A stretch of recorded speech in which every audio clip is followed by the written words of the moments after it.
Yo, what it do? Good morning, good morning. We're out here today in, I guess you would consider this Watts. We're out here at the Martin Luther King Junior Medical Center. My wife's mom is over here getting some checkup done. So I'm gonna take this time to go through here, my old stomping grounds, show you guys a little bit. We're here at Compton Ave. I think Compton Ave, if you go north towards downtown LA, is Central Ave, I believe is what it turns into. From here, downtown LA is only like about 10 miles, depending on traffic. I mean, those 10 miles can be 10 minutes, or it might even be less than 10 miles, I think. But like, essentially, we're like 118th Street, and downtown LA would be like 10th Street, or maybe Pico is like 12th Street. So like, officially, like from Pico north all the way to Beverly, which is, like I was saying last time, 1st Street, is pretty much all the little downtown area. So this area is called Willowbrook, but you don't have to go that far. Like I said, I think if we make a left here and we start heading into Watts, so that's what I'm saying. Like, you're one main street away from a different district, a different area.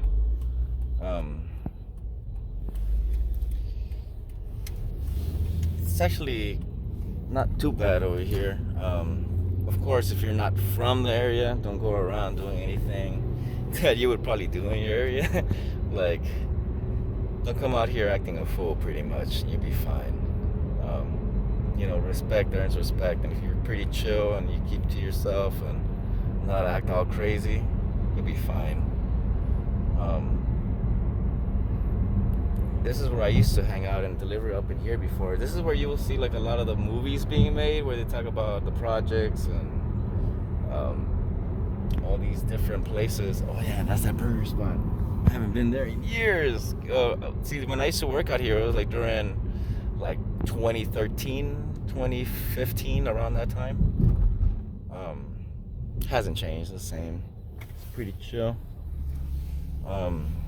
Here in this side of town, you have like some industrial areas, and like you find a lot of like mechanic and tire shops. This is where I come down to get. Ooh, that's a cool lowrider coming with the purple lights, the purple halos. They have what was I saying? A lot of like tire repair shops, or like tune-up shops, carburetor. A lot of spots that you wouldn't find in other places, you'll find it here, because a lot of people still take care of their old vehicles, or, their show cars and all that stuff. I've come down here a few times trying to get my carb tuned out. Now I just have all that stuff, so I do it at home. I don't have to come all the way down here. But if I need to get some tires mounted, I think we're coming around this bend right here. It's one stop tire. Dudes are hella cool. You get used tires, or you could do what I do. I usually just order my tires online and come over here and have them seat the tires on the rim. But yeah, I mean, it's pretty chill out here. It hasn't changed much. It's also one of those places that has a bad reputation, like I was saying about other places where it's pretty chill, but there's a bad rap. Yeah, it's kind of like here. But I think what ends up happening, well, like I was just talking to my wife's mom. She was saying that back home in El Salvador, it's like pretty much police state, military police state happening down there, because I don't know if you guys have heard, but everybody was all enamored and up in arms about this new president that showed up, Nayib Bukele.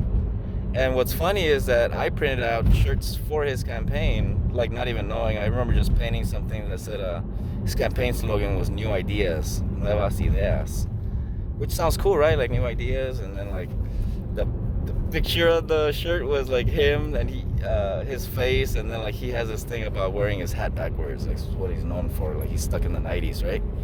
Um, so he does that, right? And he got to power. He ran as a third party candidate, which is cool. Actually, it worked out for him. Um, the only problem is that now, and I mean, I would say, oh, here's that one stop tire that I was saying you guys. You guys need tire repair, go there. This is already open, putting in work. Yeah, a lot of people around here, like the businesses, they clock in early. So, just in case of anything, if you guys live here in this area, you guys know what's up. So yeah, El Salvador's had all types of problems, right? Like, pretty sure you guys have heard all the badness of El Salvador from back in the days with the guerrillas, and I know they talk about communism, and Nicaragua was next door with what are they called, the Contras and all that stuff. Like all that shit happened down there. But so back in those days, they used to have death squads and stuff like that, and they'll do away with all the people that were like leftists per se, you know, like they were essentially anti-government, anti-bully is what it comes down to at the end of the day, because the government was going around trying to bully everybody. And that's one thing that I'm big on, is being anti-bully. In elementary, I used to get bullied, so ever since then, like, I just don't take no shit from anybody anymore. But seeing what's happening in El Salvador, because I also like have them on Twitter and all these stuff. Like I subscribe to one of their news organizations out there, and they're constantly putting drops that, oh look, we caught 5 gang members, oh we found 2 gang members and stuff like that.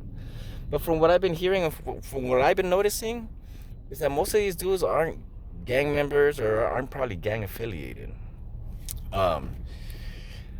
You know, like I was saying earlier, gang members have a certain look, and the biggest problem, which I think is a problem that happens here in the well, maybe not all over the United States, but at least here in Los Angeles County, is that a lot of the officers that patrol certain neighborhoods and certain streets, of course they don't live there, right? And I'm pretty sure this probably it goes way back and has to do with like corruption within the block or within the neighborhood or something. I don't know.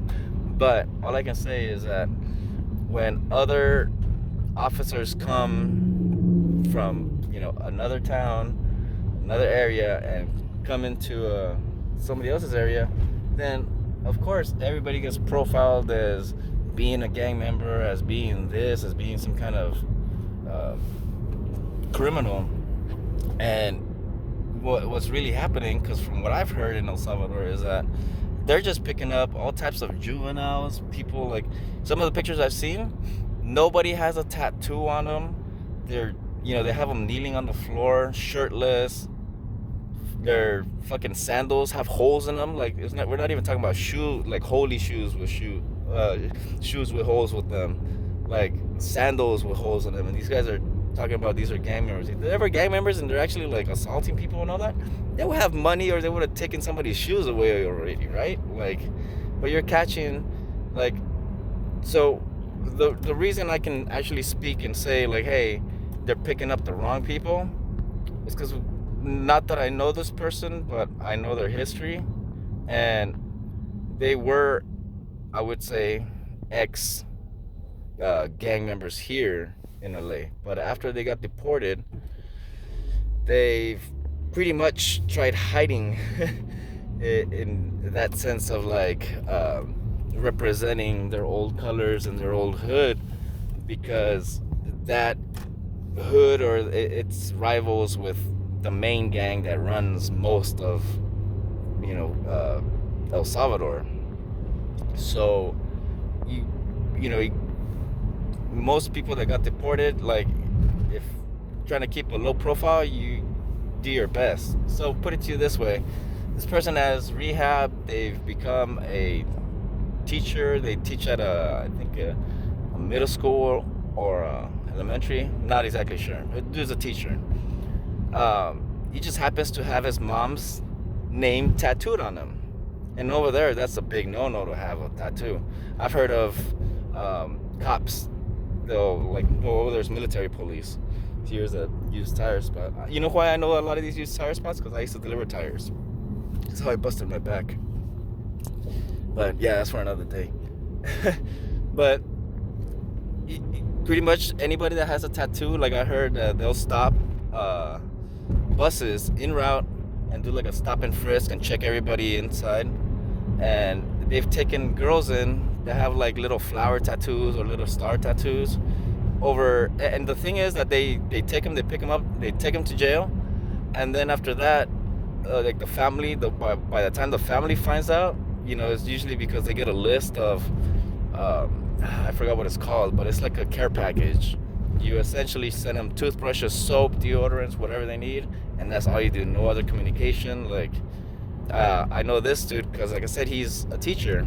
The principal of that school tried getting his attorney or his lawyer to try to like back him up and help him out, and what ended up happening was that he can't get no trial date until like sometime in April this year. So he lost his job already as a teacher, and his daughters, where they were staying at in the apartment, they're out. They had to move out of their apartment, so now they're they had to go find a new place and everything. Dad's in jail. So what happens? The United States Resources has to help out, over something that shouldn't be happening. You know how they say over there is like, oh yeah, we're doing away with crime, we're getting rid of, but at the same time, innocent people are getting picked up, which is my fear of that happening here in the United States, where a lot of, I guess, pro police people are like, yeah, let's we need more law enforcement, and we need this and that. The problem is that, like, if law enforcement is not educated and just goes around picking up everybody, then what good is law enforcement if everybody's a criminal at that point, and they're the only ones that have a free pass to walk around. One thing I was saying is a lot of people have no problem with law enforcement because they haven't been done wrong by law enforcement. Or all it takes, and I've said this before, all it takes is one person to get mistreated, whether it's your family member or your friend or somebody close to you, that like, or even a coworker. If there's like a coworker that is a good person, is a gamer kid that never gets in trouble, and all of a sudden like police say that he's a gang member, he pulled out a gun on him, like, come on, you know that you can't believe that stuff. You can't trust everything they say. And once they hurt that trust with one person, that trust is gone with everybody else, dude. So it's just a matter of time till like the pro-gun person gets done wrong by a cop for them to be like, hey, you know what, maybe they aren't my friends. But on that note, my phone's about to turn off. I'm out.